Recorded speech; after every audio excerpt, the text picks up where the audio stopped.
Hey everyone, and welcome back to the Career Intelligence Podcast. I am your host for today, Meredith Dinitz, and I am joined by a familiar voice, Betsy Jewell. Before we jump in, I want to set the stage for this conversation because it ended up going a little deeper than we originally planned. On this podcast, as you know, we often talk about hiring trends, market shifts, and tactical career strategy. But today, we're talking about something more foundational: clarity.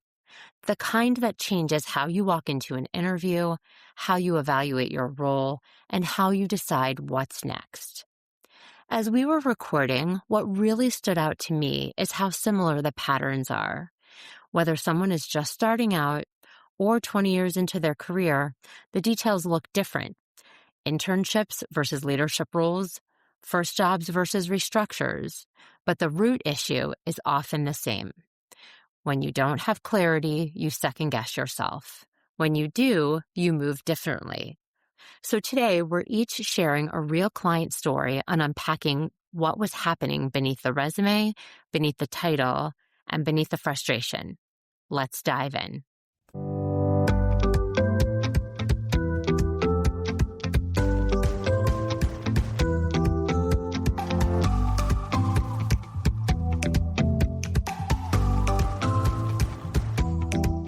Hey everyone, welcome back to Career Intelligence Podcast. In today's episode, we're talking about clarity and the impact it has on the way you show up. I know normally we talk about, trends or headlines, but today Betsy and I are each going to share a real coaching moment from our work.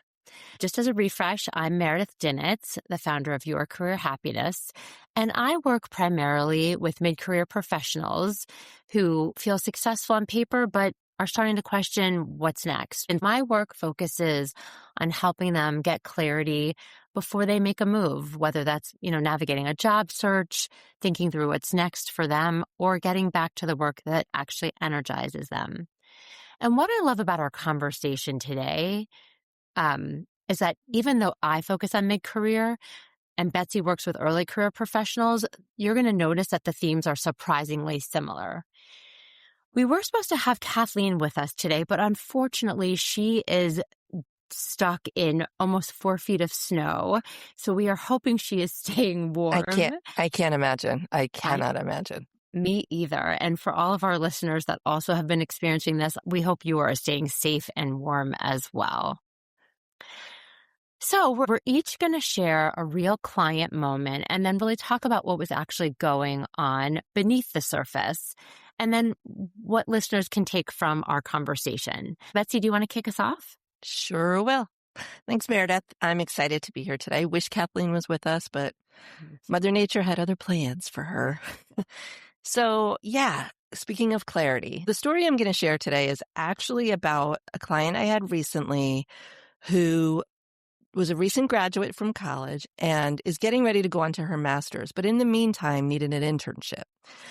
She'd been applying and applying and applying for so many internships since probably September.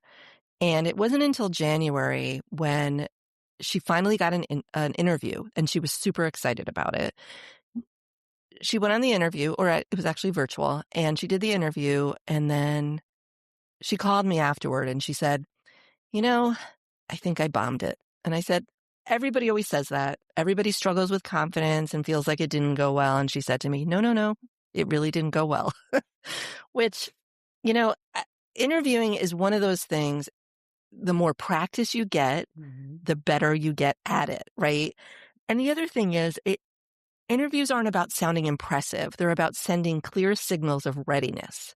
You want whoever you're speaking to, whether it's the recruiter or the hiring manager, the goal is when they listen to you and talk to you, they say in their own mind, this person is ready for this, or this person would be good for this, or this person is the right fit.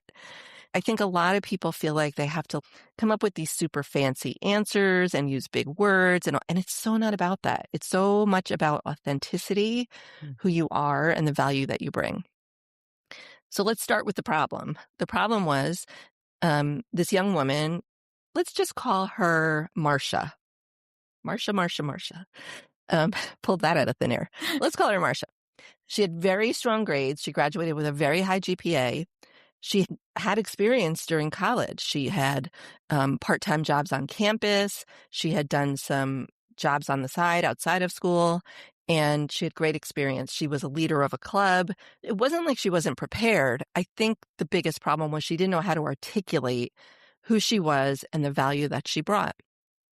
So again, she kept getting interviews but wasn't getting offers. We started talking about what it was going on in the interviews and what she could be doing differently. And it sounded more like she was just kind of Googling questions and memorizing some answers and practicing some STAR stories, right? Situation, task, action, result. But she wasn't really preparing strategically.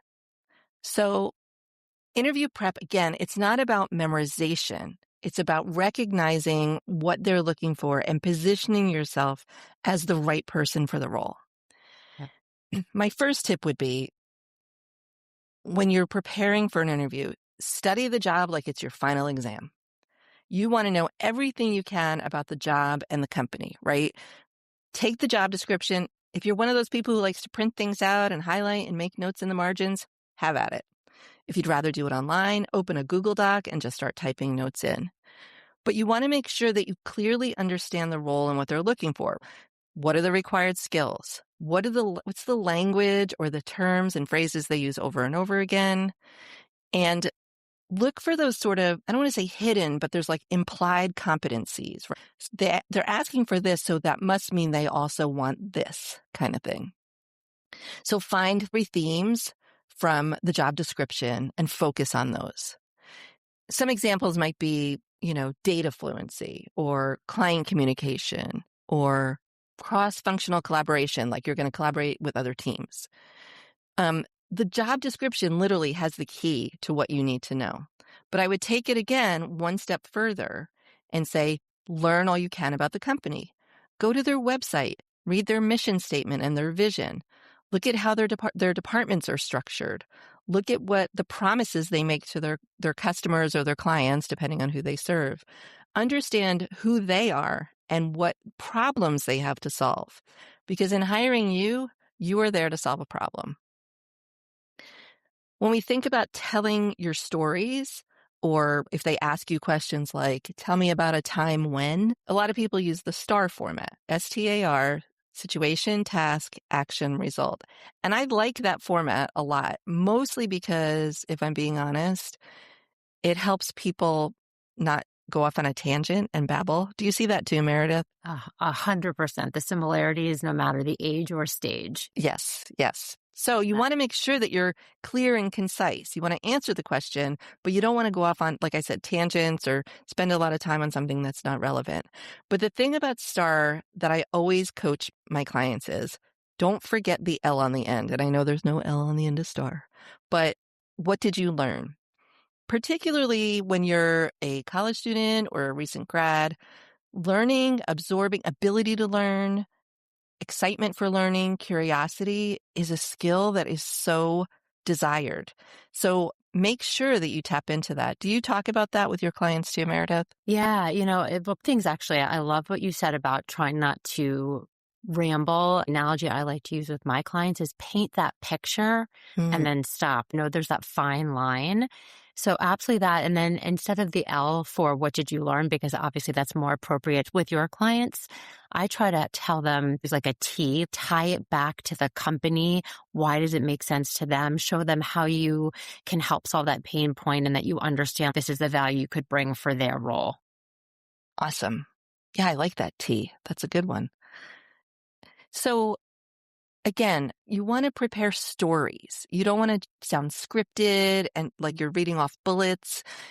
You really want to communicate, again, how you handled it, what it felt like, your thought process, how you went through, how you solved the problem or achieved the goal or whatever the question might have been. Yeah. So next, you want to translate experience to match the role, right? When they ask you, this is a great example. So the first question you usually get asked, or one of the first, is, tell me about yourself.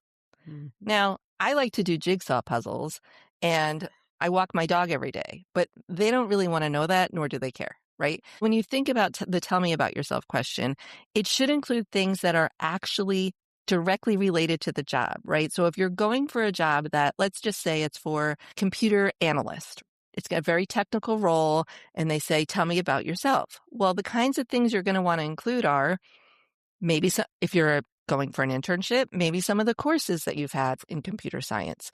If you're going for a job after school, maybe some of the projects you worked on, the teams you were part of, the problems you solved as it relates to the company. If it's a job, in healthcare, you want to, if you happen to have experience working on something in a healthcare field, absolutely you want to include that. Any thoughts to add to that, Meredith? Yeah. Well, and again, obviously different demographics, because I think everything you said is so important. You don't want to give the history lesson. They're not asking you to walk them through your resume. They want to understand who you are, what you've done, that value at that high level and why you make sense. So exactly to your point, just from a little bit of a different angle. I think that's a really important point. Yeah. All good points. I like that history lesson. It's a good example. Okay, so let's talk about practicing. Before you get started doing and I do mock interviews with my clients too, but there's a lot that you can do on your own if you're not yet working with a coach or have decided not to. Mm-hmm. First of all, again, you want to be prepared before you do the mock interviews. And here's what I'm going to say. AI is your best friend. Mm-hmm. When it comes to research and preparation and getting ready for an interview, ChatGPT will give you so much information you never even thought about and more. Let's just start with that.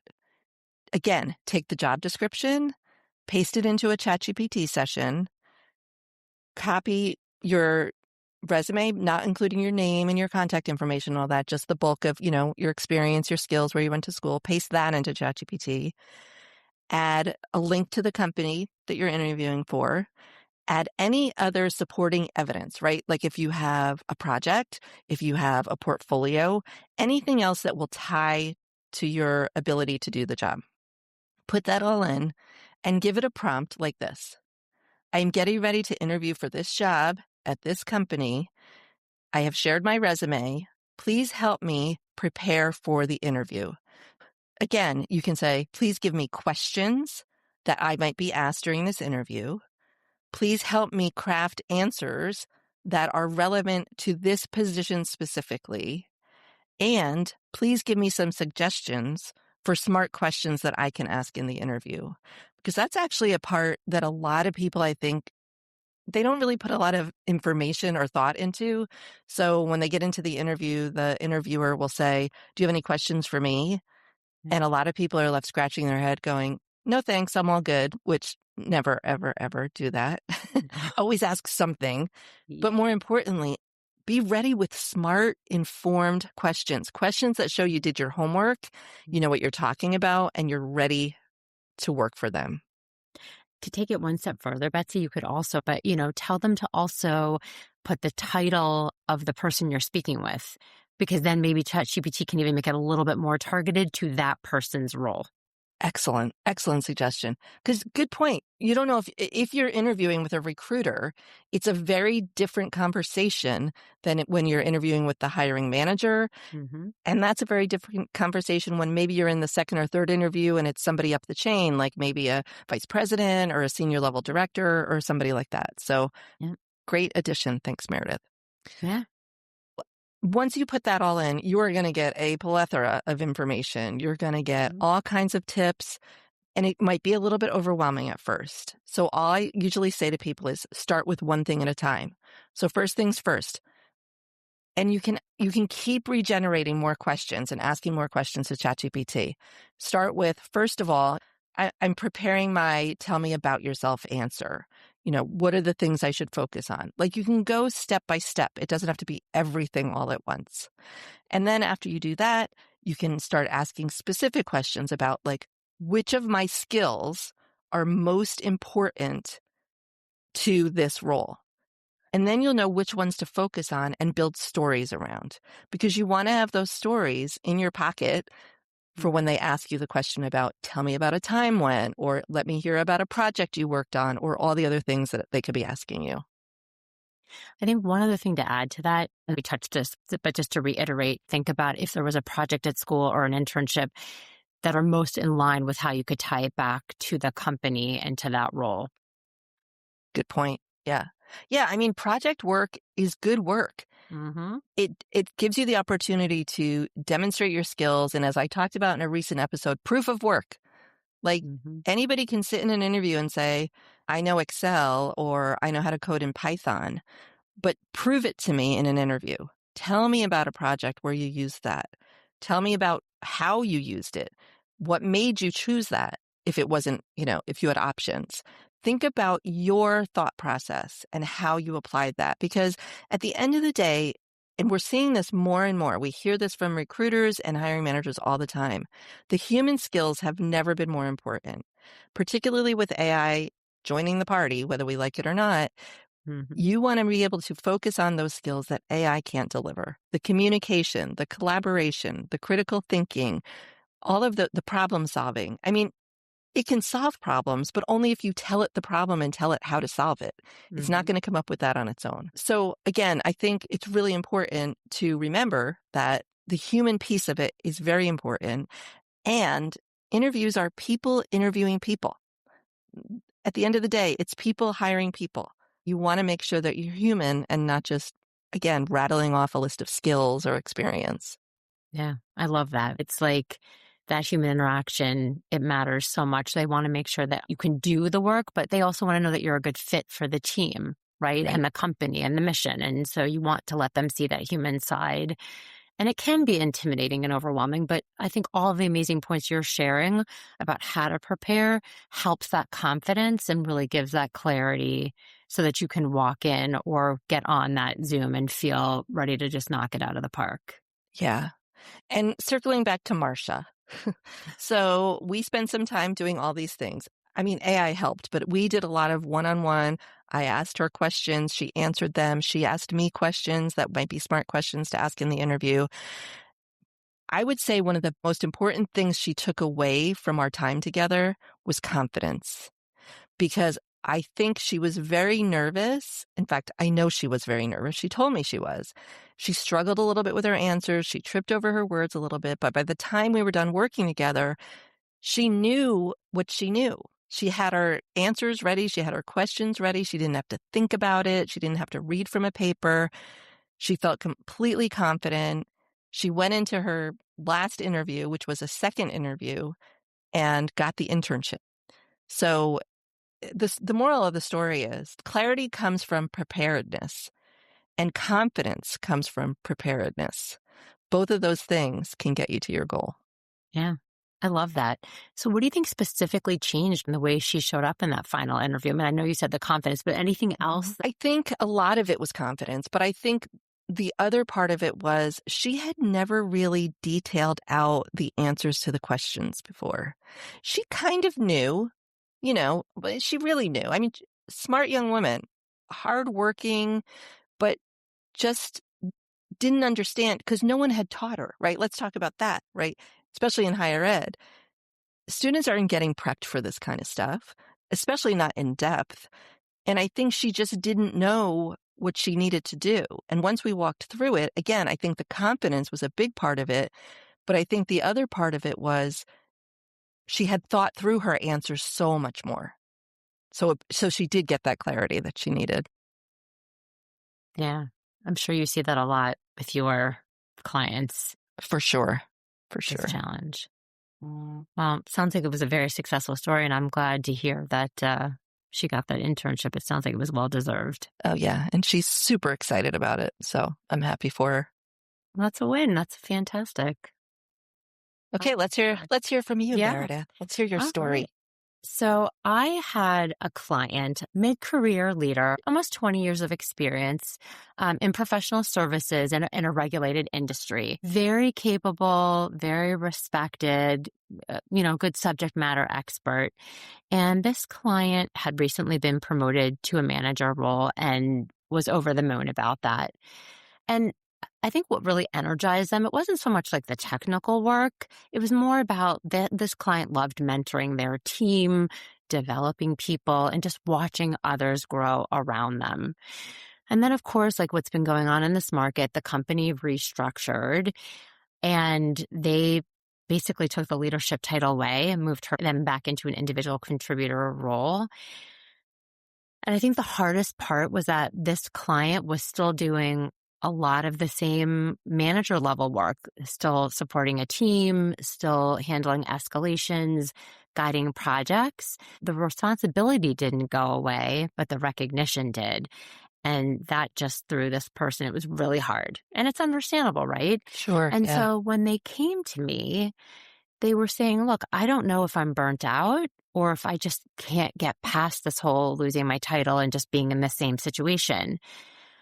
And at first it sounded a little bit like boredom, but with the way they were describing their work to me, it was more like Groundhog Day. It was the same conversations, the same projects, heavy travel, billable hours, young kids at home, lots going on.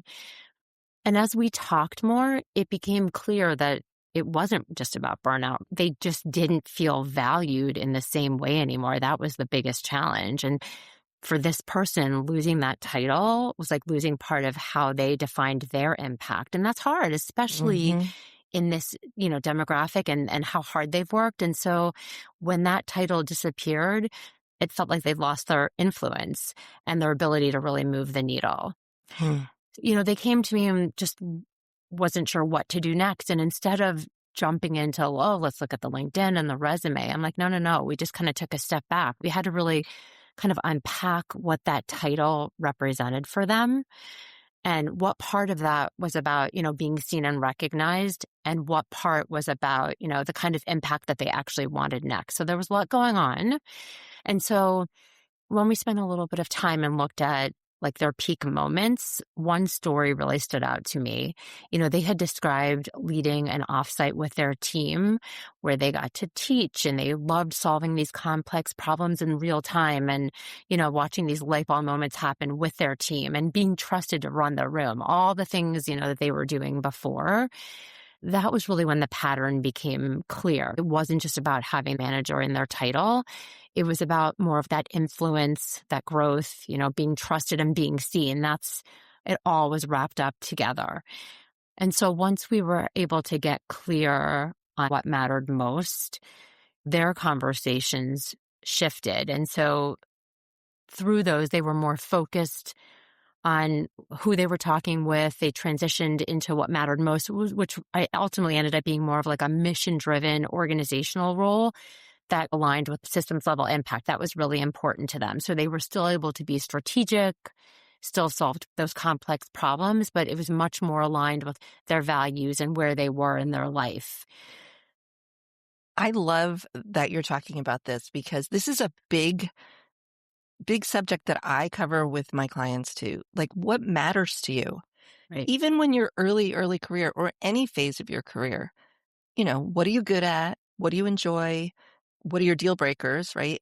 Talking about deal breakers, that can be a deal breaker if you're not getting the fulfillment or the purpose or whatever that is out of your job. So I'm glad that you talked about that. Yeah. And I would think probably for your clients, especially when they're first starting out, it's alignment with that right manager and that right team and who's going to help, give them that mentorship and support, but also allow them to just run with it when they can. So yeah, that's why I think at any level, it just might have a little bit of a different spin, right?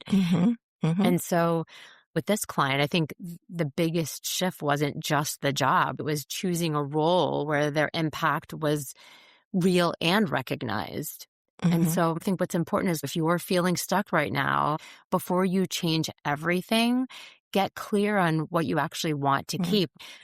Burnout isn't always about capability. Sometimes it's about that misalignment. It's hard when we're doing it alone or when we're kind of in our own way. Yeah. And I think a lot of people will leave a job because exactly what you're talking about, it's not a good alignment for them or not a good fit for them.